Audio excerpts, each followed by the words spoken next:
Okay, hi Year 13. Welcome to the second lesson on gaseous equilibrium, KP. And this time we're going to be looking at these three objectives here. The first one, the equilibrium constant Kp is deduced from the equation for a reversible reaction occurring in the gas phase.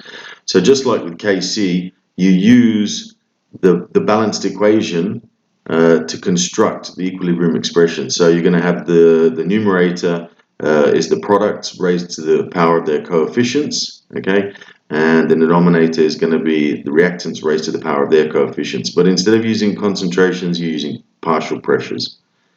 Okay, and that's what the second bullet point says. Kp is the equilibrium constant calculated from partial pressures, not concentrations, partial pressures for a system at constant constant temperature. So what it means is you're not changing the temperature because like Kc, Kp is temperature dependent. So we've got to keep the temperature constant. And then the third bullet point is you've got to be able to construct an expression for Kp from a homogeneous system in equilibrium. By homogeneous, it means everything's in the gas phase, and all you've got to do is be able to use the balanced equation to construct an equilibrium expression. Pretty straightforward. You've done that before with Kc. Okay, so let's have a look at those. Right, so because we're talking about gases here, and only gases are going to have partial pressures, then there's no liquids, solids, or solutions involved in the equilibrium expression, only gases. Okay, and the units of those partial pressures are going to be newtons per meter squared, or pascals, commonly known as pascals. Stick to pascals, easiest. You will see some older books and older questions sometimes involving measurements of atmospheres and sometimes even older units, torrs and things like that, millimeters of mercury.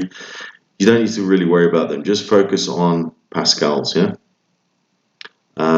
The stoichiometry, so the balanced equation and the coefficients in it are what determine the units of Kp. So just like with Kc, you can have unitless Kcs, or sometimes it might be, in the case of Kp, it could be 1 over pressure, or it could be pressure squared, or it could be pressure cubed. It just depends on what the values are in the equilibrium expression of these coefficients, yeah? These B, C, and A coefficients.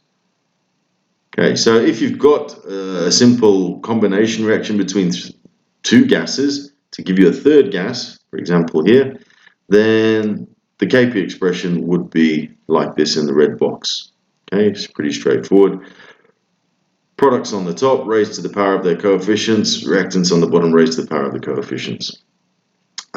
And remember again, just always bear in mind, it's called an equilibrium constant, but it's not. It's not constant for varying temperatures. Yeah, so you change the temperature, you're going to change Kp. It's for a stated temperature. Not sure if you guys have come across the fact of how many pascals there are in one atmosphere, but it's about 100, or some books say 101.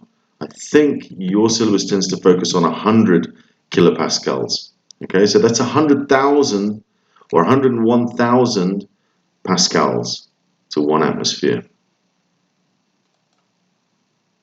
Okay, just a bit of trivia that was, anyway, just so that you know approximately what the pressure is around us now, about 101,000 pascals. Always good for reference. Right, now a bit of online learning again. I want you to download this PDF.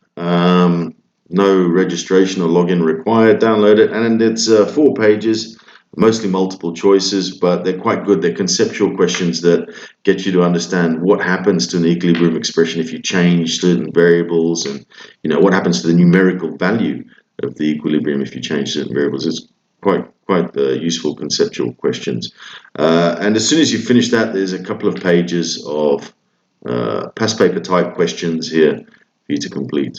Okay, and that should see you through for the whole of the lesson. Okay, if you have a bit more spare time, feel free to move on a little bit, or perhaps do the questions better if you do the questions in your textbook. Always fall back on your textbook as an alternative source to cross-reference and reread about stuff, or answer some extra questions. Okay, all right. Best of luck, guys, and see you next lesson.